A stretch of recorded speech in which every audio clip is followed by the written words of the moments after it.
Hi hello friends, welcome back to my channel. ಇವತ್ತು ನಾನು ನನ್ನ ಸ್ಟೈಲಲ್ಲಿ ಬಾರ್ಬಿಕ್ಯೂ ಚಿಕನ್ನ ಹೇಗೆ ಮಾಡೋದು ಅಂತ ಹೇಳ್ಕೊಡ್ತಿದ್ದೀನಿ. ಈ ರೆಸಿಪಿ ತುಂಬಾ ಸಿಂಪಲ್ಲು ಮತ್ತು ಟೇಸ್ಟಿಯಾಗಿರುತ್ತೆ. ನೀವು ಬಾರ್ಬಿಕ್ಯೂ ಚಿಕನ್ ಯಾವಾಗ ಮಾಡಬೇಕು ಅಂದ್ಕೊಳ್ತೀರಲ್ಲ, ಆಗ ಒಂದು ಕೋಳಿನ ನಾನು ತೊಗೊಂಡಿದ್ದೀನಿ. ಇಲ್ಲಿ ಫುಲ್ಲಾಗಿ ಕೋಳಿ ಟೆಂಡರ್ ಆಗಿದ್ರೆ ಚೆನ್ನಾಗಿರುತ್ತೆ.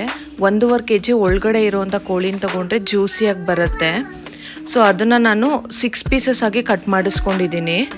ಸೊ ಪೀಸಸ್ ದೊಡ್ಡದಿರೋದ್ರಿಂದ ಮಸಾಲೆ ಎಲ್ಲ ಒಳಗಡೆ ಇಳಿಯೋದಕ್ಕಂತ ನಾನು ಕಟ್ಸ್ ಮಾಡ್ಕೊಳ್ತಿದ್ದೀನಿ. ಅಂದರೆ 2 to 3 ಲೈನ್ಸ್ ಹಾಕ್ಕೊಳ್ಬೇಕು. ಸೊ ಇದಕ್ಕೆ ಈಗ ಅರ್ಧ ಹೋಳು ನಿಂಬೆಹಣ್ಣಿನ ರಸನ ಹಾಕ್ಕೊಳ್ತಿದ್ದೀನಿ. ಇದಕ್ಕೀಗ ರುಚಿಗೆ ತಕ್ಕಷ್ಟು ಉಪ್ಪನ್ನು ಸೇರಿಸ್ಕೊಳ್ತಾ ಇದ್ದೀನಿ.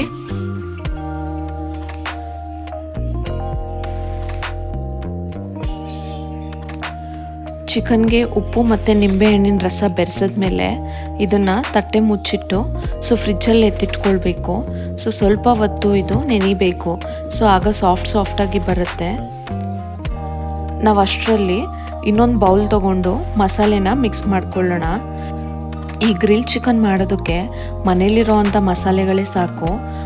ಅಚ್ಕಾರದ ಪುಡಿ 3 to 4 ಸ್ಪೂನ್ ಹಾಕ್ಕೊಳ್ತಿದ್ದೀನಿ.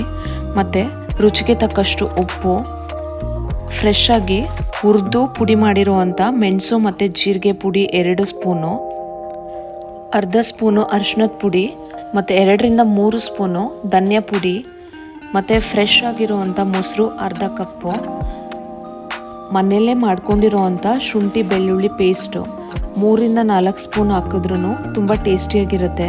ಯಾಕೆ ಅಂತ ಹೇಳಿದ್ರೆ ನಾವು ಇಲ್ಲಿ ಒಂದು ಫುಲ್ಲಾಗಿರುವಂಥ ಕೋಳಿ ತೊಗೊಂಡಿದ್ದೀವಿ, ಅದಕ್ಕೋಸ್ಕರ ಎಲ್ಲದಕ್ಕೂ ಸರಿ ಹೋಗ್ಬೇಕಲ್ವ.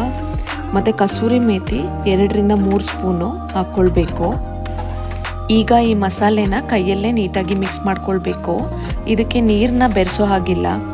ನಾವು ಆಲ್ರೆಡಿ ಮೊಸರು ಹಾಕಿದ್ದೀವಿ ಮತ್ತು ಶುಂಠಿ ಬೆಳ್ಳುಳ್ಳಿ ಪೇಸ್ಟ್ ಹಾಕಿದ್ದೀವಲ್ಲ, ಅದರಲ್ಲೇ ಸ್ವಲ್ಪ ನೀರಿನ ಅಂಶ ಇರುತ್ತೆ. ಇದಕ್ಕೆ 2 to 3 ಚಮಚ ಅಡುಗೆ ಎಣ್ಣೆ ಸೇರಿಸ್ಕೊಳ್ಬೇಕು. ಈ ಎಲ್ಲ ಮಸಾಲೆನೂ ನೀಟಾಗಿ ಮಿಕ್ಸ್ ಮಾಡಿಕೊಂಡು ನಾವು ಆಲ್ರೆಡಿ ತೆಗೆದಿಟ್ಟಿದ್ವಲ್ಲ ಫ್ರಿಜ್ಜಲ್ಲಿ ಚಿಕನ್ನು, ಅದಕ್ಕೆ ಒಂದೇ ಚಿಕನ್ ಪೀಸಸ್ಗೆ ನೀಟಾಗಿ ಮಸಾಲೆನ ಸವರಿಟ್ಕೊಳ್ಬೇಕು. ಚೆನ್ನಾಗಿ ಮಸಾಲೆ ಹಿಡಿದಷ್ಟು ತುಂಬ ಟೇಸ್ಟಿಯಾಗಿರುತ್ತೆ. ಆಲ್ರೆಡಿ ನಾವು ಲೆಮನ್ ಎಲ್ಲ ಹಾಕಿದ್ದೀವಿ ಅಲ್ವಾ, ಜ್ಯೂಸಿಯಾಗಿ ಬರುತ್ತೆ. ಇದನ್ನು ನಾವು ಸಾಯಂಕಾಲ ಮಾಡ್ತೀವಿ ಅಂತ ಹೇಳಿದ್ರೆ ಮಧ್ಯಾಹ್ನನೇ ಮಿಕ್ಸ್ ಮಾಡಿರಬೇಕು. ಆಲ್ಮೋಸ್ಟ್ 6 hours ಇದು ಚೆನ್ನಾಗಿ ನೆಂದರೆ ತುಂಬ ಟೇಸ್ಟಿಯಾಗಿ ಬರುತ್ತೆ. ಗ್ರಿಲ್ ಚಿಕನ್ಗೆ ಹೋಟೆಲ್ಸಲ್ಲೆಲ್ಲ ಗ್ರೀನ್ ಚಟ್ನಿ ಕೊಡ್ತಾರಲ್ವ, ಅದು ತುಂಬಾ ಬೆಸ್ಟ್ ಕಾಂಬಿನೇಷನ್ನು. ಅದು ಕೂಡ ನಾನು ಮನೆಯಲ್ಲೇ ಮಾಡ್ಕೊಂಡಿದ್ದೀನಿ. ಅದರ ಲಿಂಕ್ ಕೂಡ ಡಿಸ್ಕ್ರಿಪ್ಷನಲ್ಲಿ ಕೊಟ್ಟಿರ್ತೀನಿ, ಹೇಗೆ ಮಾಡೋದು ಅಂತ ನೋಡ್ಕೊಳ್ಳಿ. ಈಗ ನಾವು ಸಾಯಂಕಾಲ ಬಾರ್ಬಿಕ್ಯೂ ಚಿಕನ್ಗೆ ಆಲ್ರೆಡಿ ಸ್ಟ್ಯಾಂಡಲ್ಲಿ ಬೆಂಕಿ ಹಾಕಿ ರೆಡಿ ಮಾಡಿ ಇಟ್ಕೊಂಡಿದ್ವಿ. ಈಗ ಬಾರ್ಬಿಕ್ಯೂ ಸ್ಟಿಕ್ಸ್ಗೆ ಒಂದೇ ಚಿಕನ್ ಪೀಸಸ್ನ ಚುಚ್ಚಿಟ್ಟು ಅದನ್ನು ಬೇಯಿಸ್ಕೊಳ್ಬೇಕು.